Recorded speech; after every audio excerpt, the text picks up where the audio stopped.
चंद्रपुर नाम का एक सुंदर गांव था। गांव के बीचों बीच एक बड़ी मिठाई की दुकान थी जिसका मालिक गोपाल था। उसकी जलेबी, गुलाब जामुन, रसगुल्ले और कचौड़ियाँ पूरे इलाके में प्रसिद्ध थीं। सुबह होते ही दुकान के सामने लंबी लाइन लग जाती थी। लोग कहते थे, अगर चंद्रपुर आए और गोपाल की मिठाई न खाई तो यात्रा अधूरी है। वह रोज सुबह 4 बजे उठकर ताज़ी मिठाइयाँ बनाता था। उसकी पत्नी सीमा भी उसकी मदद करती थी। सीमा हमेशा कहती, ईमानदारी और मेहनत कभी बेकार नहीं जाती। गोपाल मुस्कुरा देता, लेकिन उसके मन में धीरे धीरे धन कमाने की चाह बढ़ने लगी। एक दिन शहर से एक अमीर व्यापारी उसकी दुकान पर आया। उसने मिठाई खाई और कहा, तुम्हारी मिठाई बहुत स्वादिष्ट है। तुम दाम कम रखते हो। अगर दाम बढ़ा भी दोगे तो लोग खरीदेंगे। ये बात गोपाल के मन में बैठ गई। अगले दिन उसने जलेबी का दाम 30 रुपए से 50 रुपए कर दिया। कुछ ग्राहकों ने पूछा, दाम इतने क्यों बढ़ गए? गोपाल बोला, अच्छी चीज की कीमत भी अच्छी होती है। शाम को उसने हिसाब लगाया तो पहले से ज्यादा कमाई हुई। उसने सोचा, बिना मेहनत बढ़ाए इतना फायदा, अब मैं और पैसा कमाऊंगा। कुछ दिनों बाद उसने मिठाइयों में शुद्ध घी की जगह सस्ता तेल मिलाना शुरू कर दिया। सूखे मेवे कम कर दिए, चीनी भी घटा दी, लेकिन दुकान के बाहर बड़ा बोर्ड लगवा दिया, शहर जैसी स्पेशल मिठाई। ग्राहकों को शुरुआत में फर्क नहीं समझ आया, लेकिन धीरे धीरे लोग शिकायत करने लगे। एक बुजुर्ग बोले, आज वाली जलेबी अच्छी नहीं है।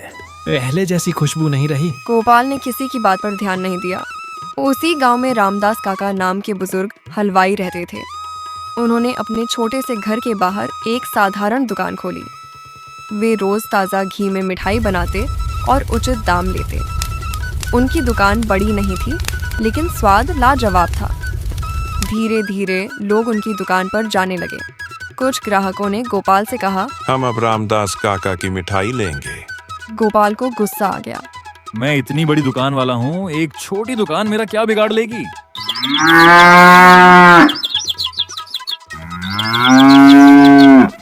गोपाल ने मिठाइयों का दाम फिर बढ़ा दिया। अब जलेबी 70 रुपए और गुलाब जामुन 25 रुपए प्रति पीस हो गया। गरीब परिवार मिठाई खरीदना छोड़ने लगे। बच्चे दुकान के सामने खड़े होकर सिर्फ देखते रह जाते। लेकिन गोपाल को केवल पैसों की चिंता थी।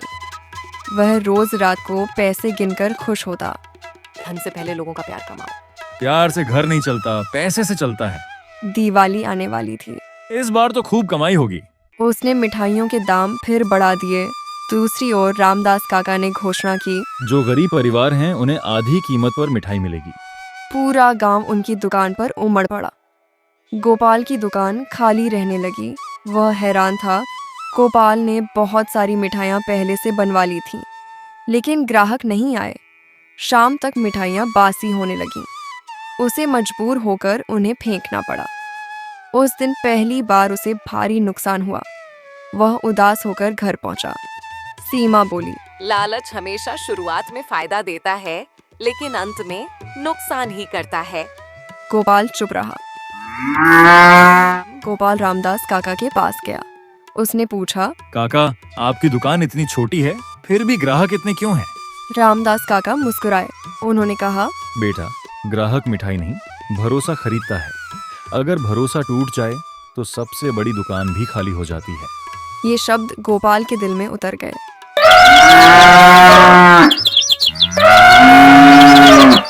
अगले दिन उसने दुकान के बाहर नया बोर्ड लगाया। आज से शुद्ध घी की मिठाई, उचित दाम और पूरी ईमानदारी। उसने सभी ग्राहकों से माफी मांगी। कुछ लोगों को मुफ्त में मिठाई दी। धीरे धीरे लोग फिर लौटने लगे। बच्चे फिर मुस्कुराने लगे।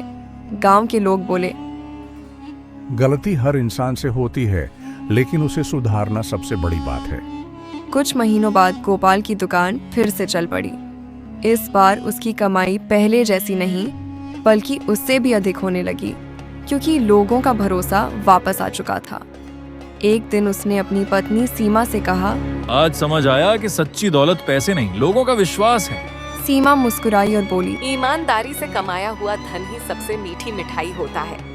गोपाल ने उस दिन से कभी लालच नहीं किया। और पूरे गांव में उसकी पहचान एक ईमानदार हलवाई के रूप में होने लगी।